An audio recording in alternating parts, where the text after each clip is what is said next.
네, 안녕하세요. 시카고 떡방의 한상철입니다. 네, 오늘은 요즘 봄시장이 이제 좀 시장이 조금 활성화돼서 그 집들도 좀 나오고 있고 바이어분들도 좀 활발하게 이렇게 움직이시는 그런 시기인데, 그래서 집들이 좀 괜찮은 집이 나오면 무조건 멀티 오퍼 시츄에이션이 돼갖고 이렇게 거래가 진행이 되고 있습니다. 저도 최근에 이번 달에 거래한 뭐 3개, 4개 그 바이어분 도와드린 집들이 다 멀티 오퍼 그 컴페티션에서 그 경쟁에서 이겨갖고 계약을 따낸 경우였거든요. 그래서 제가 볼 때는 뭐 미국 다른 지역도 뭐 학군 좋고 이렇게 뭐 사람들이 많이 찾는 동네에서는 여전히 매물이 모자란 상황이니까 괜찮은 집이 나오면 이제 멀티 오퍼 상황이 될 수밖에 없다고 예상을 하고 있어요. 그래서 이런 멀티 오퍼 상황이 됐을 때 좀 더 그 저희가 보내는 오퍼가 좀 더 강해 보이고 좀 더 매력적으로 보이게 할 수 있는 방법에 대해서 한 4가지 정도 간략하게 설명해 드리려고 오늘 비디오 찍게 되었습니다.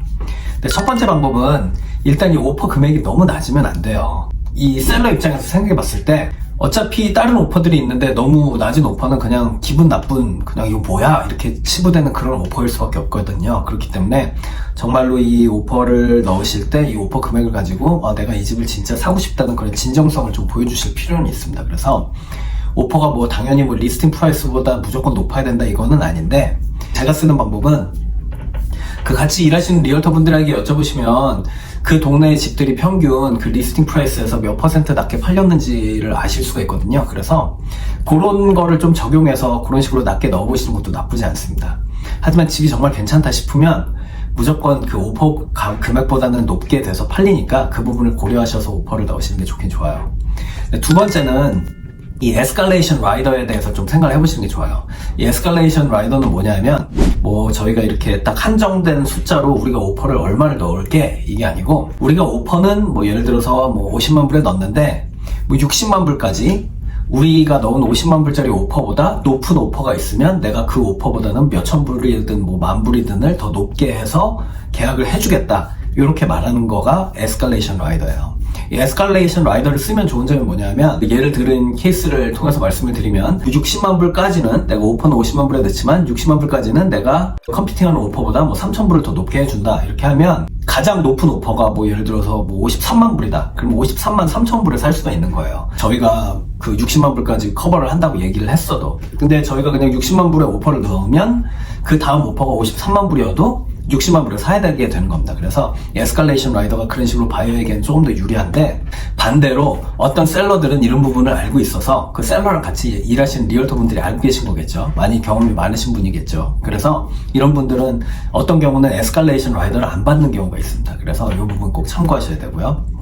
그 세 번째는 셀러의 클로징 날짜를 최대한 맞춰주는 게 좀 중요합니다. 어떤 경우는 셀러가 이 집을 팔고서 다른 집을 사야 돼서 지금 다른 집이 뭐 계약에 묶여있는 수가 있을 수도 있고, 아니면 다른 집을 찾아야 되는 그런 기간이 필요할 수도 있고, 아니면 뭐 개인적인 사정으로 더 빨리 클로징을 해야 될 수도 있고, 뭐 이런 여러 가지 상황이 있는데, 이 클로징 날짜를 맞춰주는 거가 되게 셀러에게는 되게 고마운 일이거든요. 그래서 가능하면 이 셀러가 원하는 클로징 날짜가 언제인지를 그 리얼터 분을 통해서, 같이 일하시는 리얼터 분을 통해서 셀러 측에 연락을 해서 미리 알아보시고 그 날짜에 맞춰서 클로징을 하겠다 하고 오퍼를 넣으시는 게 되게 좋아요.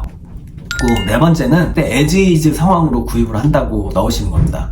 요거는 어떻게 보면 조삼모사 같은 건데, 일단 에즈이즈로 사신다 하면은 바이어분들께서 다 되게 좀 겁을 먹으시는 경우가 있어요. 이거 뭐 집 뭐 인스펙션 통화해서 했는데 뭐 잘못돼도 무조건 사야 되는 거 아니냐 뭐 이렇게 하시는 경우가 있는데, 사실 그 바이어에게도 권리가 있어요. 그래서 인스펙션을 하고 난 다음에 요즘에 일리노이에 있는 그 스탠다드 폼으로 보면 바이어가 인스펙션을 한 다음에 인스펙션에 대한 내용을 아무것도 묻지 않는다, 아니면은 인스펙션을 통해서 발견된 것 중에 좀 문제가 있는 부분은 물어본다, 아니면 아예 인스펙션을 하지 않는다, 요 3가지 중에 하나를 고를 수가 있거든요. 그래서 인스펙션을 하지 않는다는 가능하면 선택하지 마시고, 물론 셀러는 가장 좋아하지만 그 인스펙션을 하고 뭐 문제가 있을 경우 물어본다, 요거는 아무래도 그 다음 거인 인스펙션을 한 다음에 아무것도 물어보지 않는다보다는 더 셀러가 좋아하지 않는, 반기지 않는 그런 조건일 수가 있습니다. 에즈이즈로 넣었을 때는 이 경우도 사실은 좀 말이 안 돼요. 에즈이즈로 사는데 뭐 물어보는 게 말이 안 되잖아요. 그래서 결국 이 세 번째 조건인 인스펙션을 한 다음에 아무것도 물어보지 않는다, 이 조건으로 에즈이즈로 해서 계약을 하시게 되는데, 이 아무것도 물어보지 않는다라는 그 조건부에 그 바이어가 가지고 있는 권리는 뭐냐면, 인스펙션 끝난 다음에 이 집 컨디션이 마음에 안 들면 계약을 깰 수가 있어요. 그리고 어니스머니를 돌려받을 수가 있습니다. 그러니까 셀러 입장에서는 에지이즈를 한다 그러니까 에지이즈가 아닌 오퍼보다는 당연히 이 오퍼를 더 좋게 볼 거 아니에요. 그리고 인스펙션을 해서 물어보지도 않는다 하니까 당연히 더 좋게 볼 거 아닙니까? 그래서 요거를 작성을 해서 보내는데, 요거를 작성해서 보내도 인스펙션이 하고 난 다음에 문제가 있으면 물어볼 수가 있어요.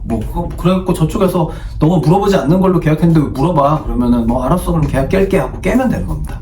그래서 이 4가지 조건, 다시 말씀드리면, 첫 번째는 집값을 너무 낮춰서 오퍼를 넣지 않는다. 두 번째는 에스컬레이션 라이더를 사용하는 것을 고려해 본다. 세 번째는 셀러가 원하는 클로징 날짜를 맞춰준다. 네 번째는 에지이즈 조건으로 오퍼를 넣는다. 이렇게 하시면 아무래도 보내시는 오퍼가 다른 오퍼보다 조금은 더 매력적으로 보일 수밖에 없습니다.